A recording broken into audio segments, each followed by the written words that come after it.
The visible spectrum is the portion of the electromagnetic spectrum that is visible to the human eye. Electromagnetic radiation in this range of wavelengths is called visible light or simply light. A typical human eye will respond to wavelengths from about 390 to 700 nm. In terms of frequency, this corresponds to a band in the vicinity of 430 790 Thz. The spectrum does not, however, contain all the colors that the human eyes and brain can distinguish. Unsaturated colors such as pink, or purple variations such as magenta, are absent, for example, because they can be made only by a mix of multiple wavelengths. Colors containing only one wavelength are also called pure colors or spectral colors. Visible wavelengths pass through the optical window, the region of the electromagnetic spectrum that allows wavelengths to pass largely unattenuated through the Earth's atmosphere.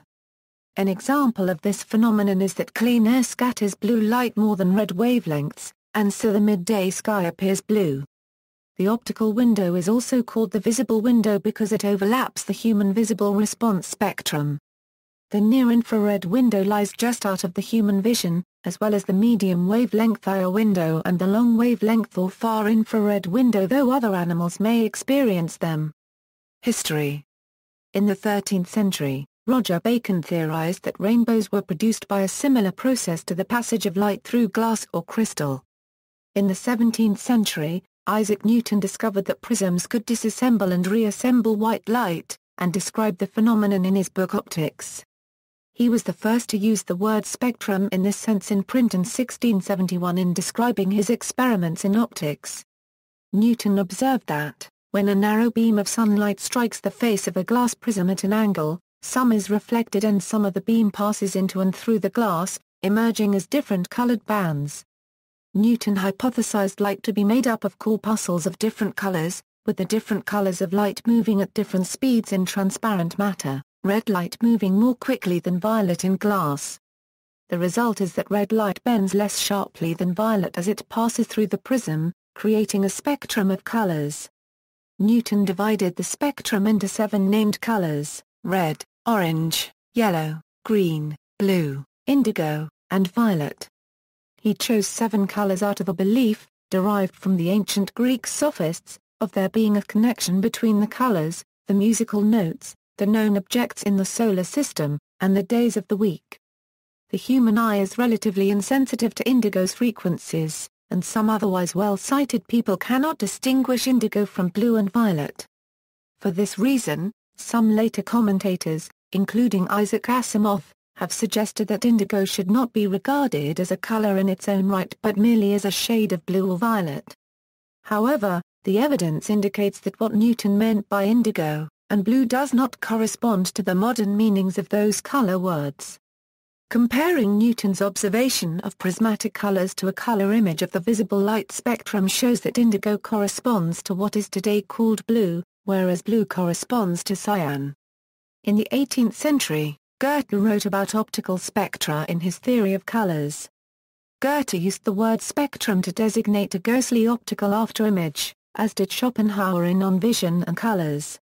Goethe argued that the continuous spectrum was a compound phenomenon. Where Newton narrowed the beam of light and isolate the phenomenon, Goethe observed that a wider aperture produces not a spectrum but rather reddish-yellow and blue-cyan edges with white between them. The spectrum appears only when these edges are close enough to overlap. In the early 19th century, the concept of the visible spectrum became more definite, as light outside the visible range was discovered and characterized by William Herschel and Johann Wilhelm Ritter, Thomas Young, Thomas Johann Seebeck, and others. Young was the first to measure the wavelengths of different colors of light, in 1802. The connection between the visible spectrum and color vision was explored by Thomas Young and Hermann von Helmholtz in the early 19th century. Their theory of color vision correctly proposed that the eye uses 3 distinct receptors to perceive color.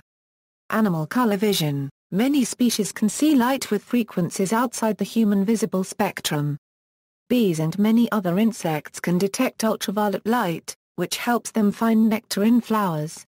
Plant species that depend on insect pollination may owe reproductive success to their appearance in ultraviolet light rather than how colorful they appear to humans. Birds too, can see into the ultraviolet, and some have sex-dependent markings on their plumage that are visible only in the ultraviolet range. Many animals that can see into the ultraviolet range, however, cannot see red light or any other reddish wavelengths. Bees' visible spectrum ends at about 590 nm, just before the orange wavelengths start. Birds, however, can see some red wavelengths, although not as far into the light spectrum as humans. It is an incorrect popular belief that the common goldfish is the only animal that can see both infrared and ultraviolet light, but goldfish cannot see infrared light. Spectral colors, colors that can be produced by visible light of a narrow band of wavelengths are called pure spectral colors. The various color ranges indicated in the diagram on the right are an approximation. The spectrum is continuous, with no clear boundaries between one color and the next. Spectroscopy. Spectroscopy is the study of objects based on the spectrum of color they emit, absorb or reflect. Spectroscopy is an important investigative tool in astronomy, where scientists use it to analyze the properties of distant objects. Typically, astronomical spectroscopy uses high dispersion diffraction gratings to observe spectra at very high spectral resolutions. Helium was first detected by analysis of the spectrum of the Sun. Chemical elements can be detected in astronomical objects by emission lines and absorption lines. The shifting of spectral lines can be used to measure the Doppler shift of distant objects. Color display spectrum. Color displays cannot reproduce all colors discernible by a human eye. Colors outside the color gamut of the device, such as most spectral colors, can only be approximated. For color-accurate reproduction, a spectrum can be projected onto a uniform gray field.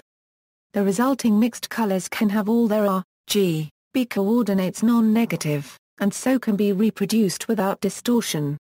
This accurately simulates looking at a spectrum on a gray background. See also, high-energy visible light. References